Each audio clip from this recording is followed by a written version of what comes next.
Ek wil vanoggend se boodskap noem Jesus in beheer. En ek dink een van die goed wat julle hier gaan sien, en dis wat die laaste week regtig by my stil gestaan het, is as jy gaan kyk na die kruisgebeure rondom Jesus en die tuin van Getsemane, die sweet van bloed, die beangstigheid, die bedroefheid en die afkap van die oor en hoe hulle hom gevange neem en hulle blinddoek hom en hulle klap hom en hulle slaan hom en hulle bespot hom en hy word gegeesel en hy kan nie sy kruis dra tot by Golgotha en hy word in 'n kruis gehang. Dit is amper soos 'n chaotiese situasie waarin Jesus hom bevind. Dis chaos. Waar hulle die kleed oor hom gooi en hom bespot daarso, waar hulle Barabbas vrylaat en nie vir Jesus nie. Dis hierdie verskriklike omstandighede. Maar die een ding wat vir my hier uitgestaan het is God se tydlyn kan nie versteur word nie. Maak nie saak of dit chaoties om jou lyk nie. Wanneer God bepaal het dat iets gaan gebeur en hy's besig met iets, kan die mens maar doen net wat hy wil. Hy kan dit nie verhinder nie. Hierdie is duisende jare se profesie voor die tyd. En hier dink die mens, hy's in beheer. Die mens dink, hy's kruisig hierdie man wat sê hy's die seun van God en hy's die Messias. En Pilatus dink hy's in beheer van die lewe van Jesus, want hy kan hom laat kruisig of nie laat kruisig. Die Jode sê kruisig hom, en hulle dink hulle is in beheer, maar hulle is nie eintlik in beheer nie. God is in beheer. Jesus is in beheer. Hoe sê jy narrative in Afrikaans? Nie narratief nie, soos ek dit nou so sê nie. Die storielyn. God is in beheer van die storielyn. Hy dra dit loop dwars deur. Jy kan sien hoe spesifiek in beheer hy is, en ons gaan dit sien. En kom ons lees Johannes 19 vanaf vers 31 tot 37. En dat die liggaam nie op die Sabbat aan die kruis sou bly nie, aangesien dit die voorbereiding was, want die dag van daardie Sabbat was groot. Dis nou die tyd van die Pasga. Waar die lammetjies sonder gebrek, met geen gebreekte bene geslag sou word. Het die Jode Pilatus gevra dat hulle bene gebreek en hulle weggeneem moes word. Die soldate het toe gekom en die bene van die eerste een gebreek en van die ander een wat saam met hom gekruisig was. Maar toe hulle by Jesus kom en sien dat hy al dood was, het hulle sy bene nie gebreek nie. Maar een van die soldate het met 'n spies in sy sy gesteek en dadelik het daar bloed en water uitgekom. En hy wat dit gesien het, het dit getuig en sy getuienis is waaragtig. En hy weet dat hy die waarheid spreek sodat julle kan glo. Want hierdie dinge het gebeur dat die skrif vervul sou word, geen been van hom sal gebreek word nie. En weer sê 'n ander skrif, hulle sal sien in wie hulle gesteek het. En dan weer Johannes 18:32, sodat die woord van Jesus vervul sou word, wat hy gesê het om aan te dui hoe danige dood hy sou sterwe. Jy sal baie keer in die 4 evangelies hier in die einde kry, vervul. Want dis wat hier gebeur, is die vervulling van Ou-testamentiese profesie. Hier's 'n tydlyn hier aan gekoppel. Baie spesifiek wat hier aan die gang is. Nou, die Romeine was natuurlik meesters om goed uit te dink om mense baie erg te kan pynig. Die toestelle wat hulle ontwerp het, hulle kon mense patterseer maak. En een van die groot maniere wat hulle gebruik was die kruisiging. En dis gewoonlik die kruisiging self is nie dit wat die mense doodgemaak het. Dis nie die verwonding. Mense in die kruis wat gekruisig geword het, het nie gesterf aan wonde nie. Hulle het eintlik gesterf omdat hulle versmoor. Hulle het eintlik aan versmoring gesterf, wat 'n verskriklike dood was. En ek wil vir julle net so 'n bietjie demonstreer. Mense wat vreeslik snork, kan so 'n bietjie van dit beleef. Manne, vrouens snork nie, maar mense wat heavy snork, kan so effentjies van dit beleef. Hulle, soos julle mos nou weet, word jy aan die kruis vasgespijker. Nie almal was soos Jesus, flenters gegeesel en goed voor 'n kruisiging. Die ander twee se liggame was heel. Maar hulle word aan daai kruis gehang en om maar bo te hou moet hy hom optrek met sy bene en dan sak hy weer af. Op af. So die rug was natuurlik oop, geskuur later teen die hout. Maar jy kan nou dink later jou bene. Sou het gister 'n bietjie perd gery. So dis heeltyd op af. Vandag is haar beentjies se spiere seer. En dis wat 'n kruiser, hy heeltyd op af aan die kruis om asem te kan haal. Want as hy hang, trek sy longe toe, hy kry geen asem. En as hy nie meer langer kan hou nie, dan moet hy opdruk net om asem te kry vir 'n tydjie en dan raak sy arms weer lam en dan moet hy weer dan sak hy weer, en dan kry hy weer nie asem nie. Nou jy kan jouself indink, dis soos 'n persoon wat hulle heeltyd die kop onder water druk, en net voor hy versmoor, dan trek hulle sy kop uit die water uit dat hy asem kry. En dan druk hulle weer sy kop onder die water, en net voor hy versmoor, dan trek hulle weer sy kop uit die water uit. En dis presies wat gebeur met 'n persoon wat gekruisig word. Hy sterf eintlik op die ou einde van die dag, want hy kan nie sy kop uit die water uitkry nie. Hy's te moeg, hy's op. En wat dit verskriklik maak is dat dit kon party dae lank aan neem, tot en met 3 dae voor 'n persoon sterf. Met daai geveg vir suurstof, geveg vir lewe, die angs, ek kan nie meer, daai beer op. Dis 'n verskriklike dood om te sterf hierdie hoor. Dis nie 'n eenvoudige dood nie.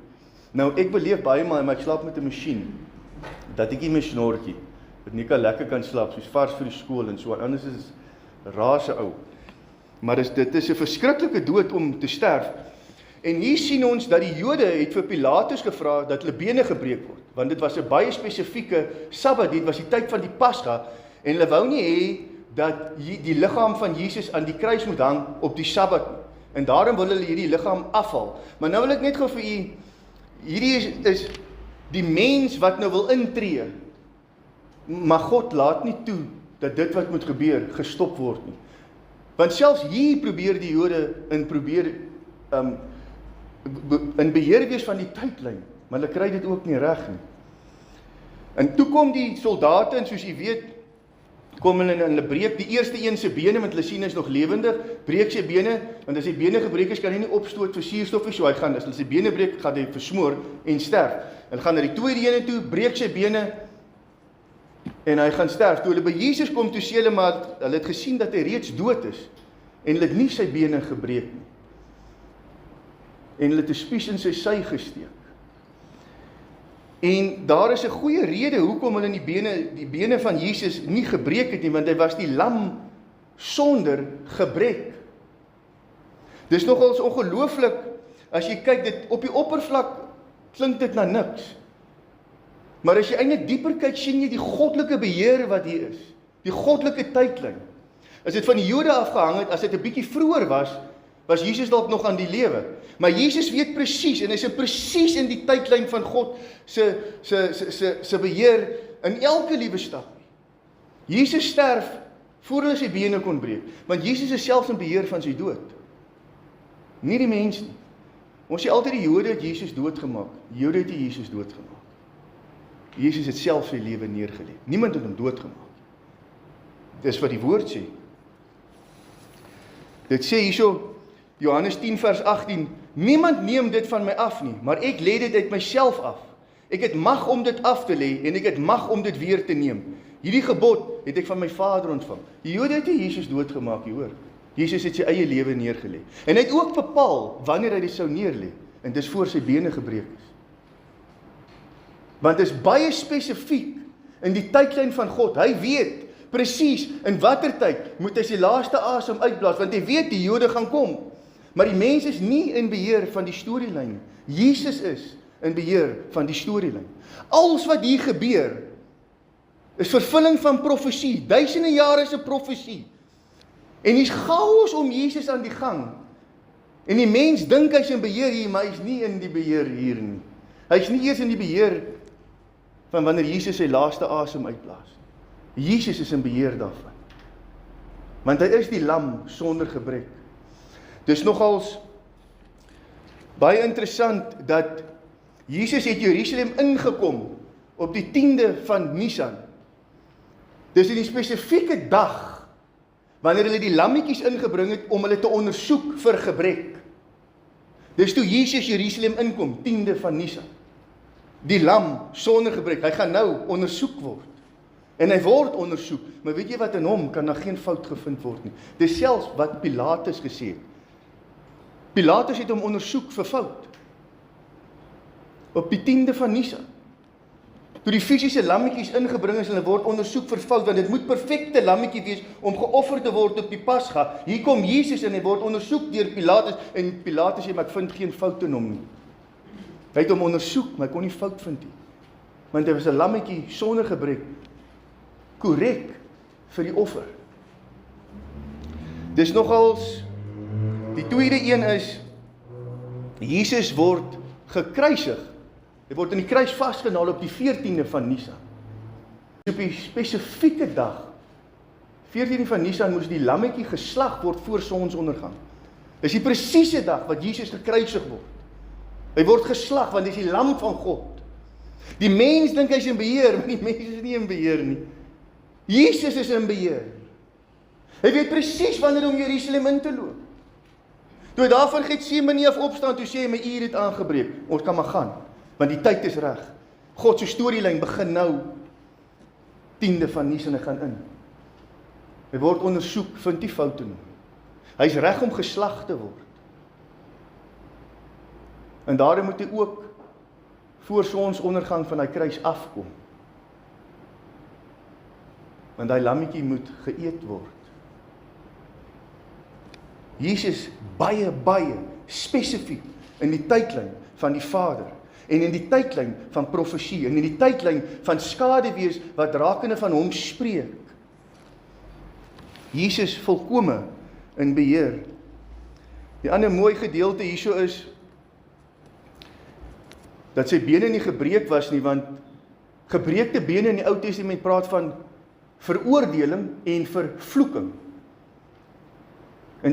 En Jesus het nie gebreekte bene nie, maar hy dra die vervloeking en hy dra die oordeele. Hy neem dit in sy liggaam in, maar sy bene bly heel, want hy het geen sonde nie. Die vervloeking en die veroordeling het eintlik geen houvas op hom nie. Daarom word die duiwel 'n mensemoordenaar genoem, want hy kruisig en dis eintlik die onskuldige wat sterf.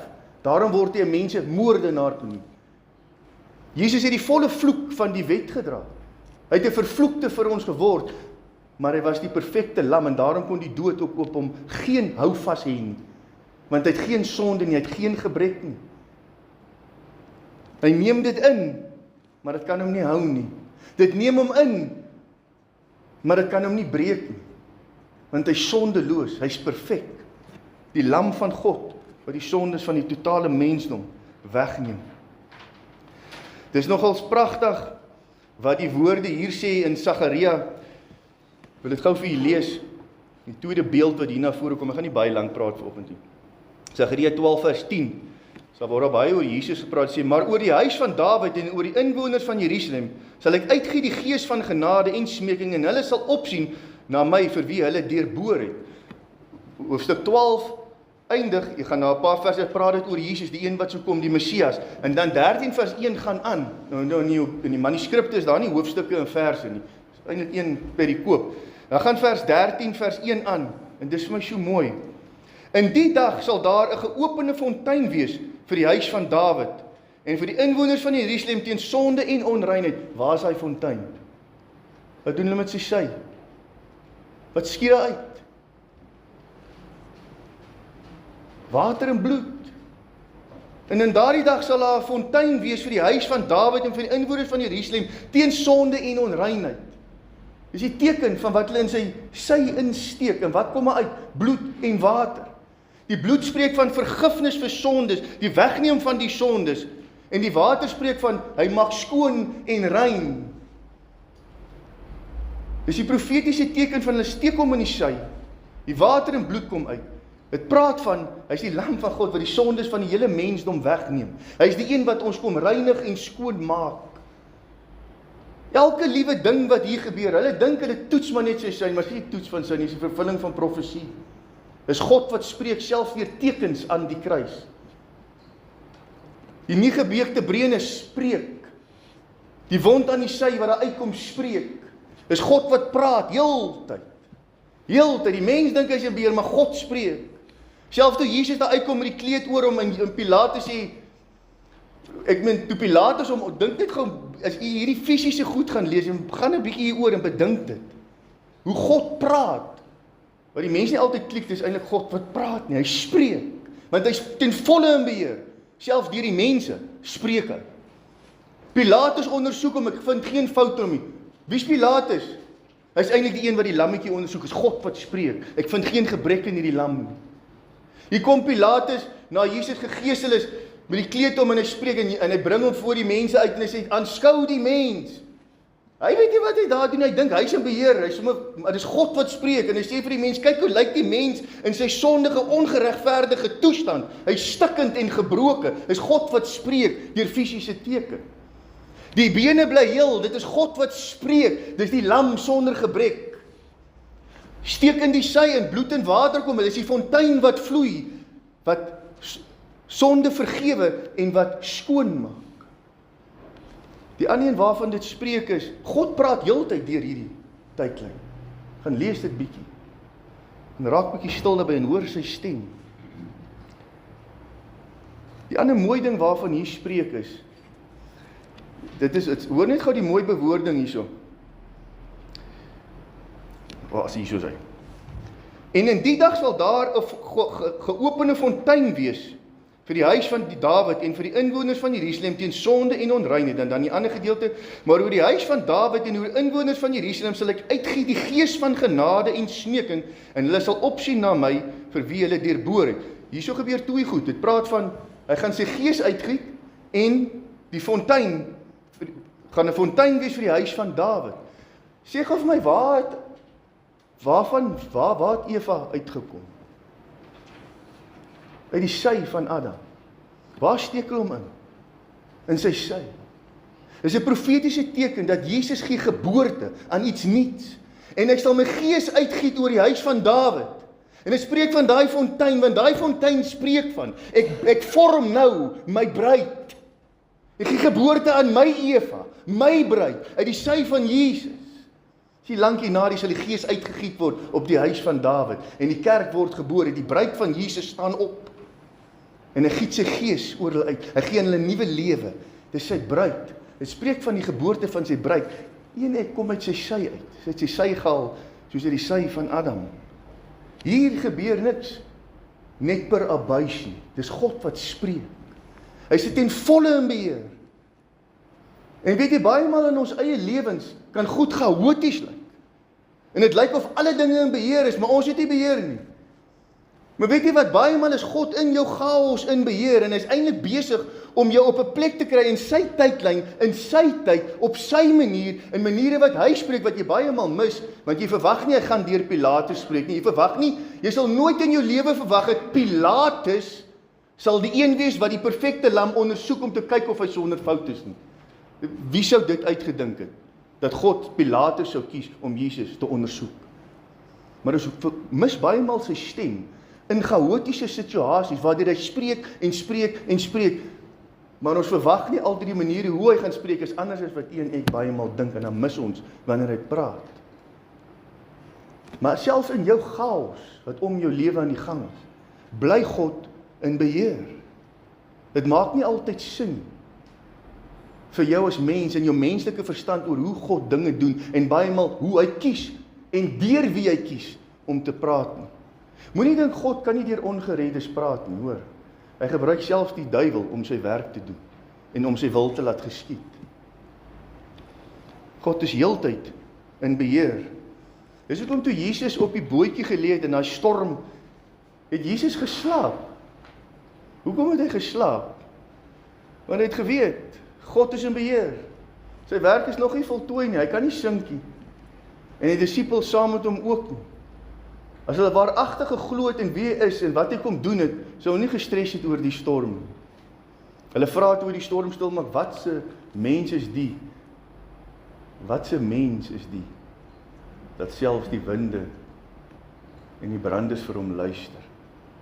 Jesus het geweet wie hy is en wat sy doel is. En hy het geweet niks kan dit versteur nie. Selfs die storm van die see kan dit versteur nie, want dit is in God se tydlyn en is in God se beheer en wat God beplan het om te gebeur sal gebeur. Dalk nie op een my manier nie, maar op sy manier. Weet maar net, soos jy hierdeur kyk, deur jou lewe loop daar 'n draad van God se tydlyn. Maak nie altyd vir jou sin nie. Om in God se tydlyn te wees beteken nie daar's konstant vrede nie. Om in God se tydlyn te wees beteken nie daar's vir altyd happy and go lucky nie. In God se tydlyn was daar baie moeilike omstandighede vir Jesus. Maar dit was die toetsing van die lam. Hy was perfek en hy het nooit die kop gebuig onder die mens nie. Die mens het self nie eens bepaal toe hy sy gees gee nie. Jesus het dit bepaal. Niemand neem dit van my af nie, maar ek lê dit uit myself af. Ek het mag om dit af te lê, en ek het mag om dit weer te neem. Hierdie gebod het ek van my Vader ontvang. God het aan hom die reg gegee om self te bepaal wanneer hy sterf. En toe Jesus die asyn geneem het, sê hy, dit is volbring. En sy hoof gebuig en die gees gegee. Daai is nie natuurlike sterf nie, hoor. Dis Jesus wat besluit het, dis nou die tyd. Want hy weet, dis nie lankie, dan kom hulle, en hulle gaan kyk vir die bene. Presies in God se tydlyn. Die ander twee lees ons niks van, hulle enigiets sê nie, hulle sterf in stilte. Nie Jesus nie. Jesus sterf met die woorde, it is finished, tetelestai. Dit is volbring. Die plan van God is volbring. En daarom kan ek vandag die nagmaaltafel gebruik, wat spreek van Jesus het sy lewe gegee. Maar selfs daaruit het daar water en bloed uit sy sy gespruit. Die geboorte van die bruid, soos julle hier sien, dit kom uit sy sy uit. Kom uit hom uit. Hy's uit hom gebore. Sy lewe is in u. U is syne.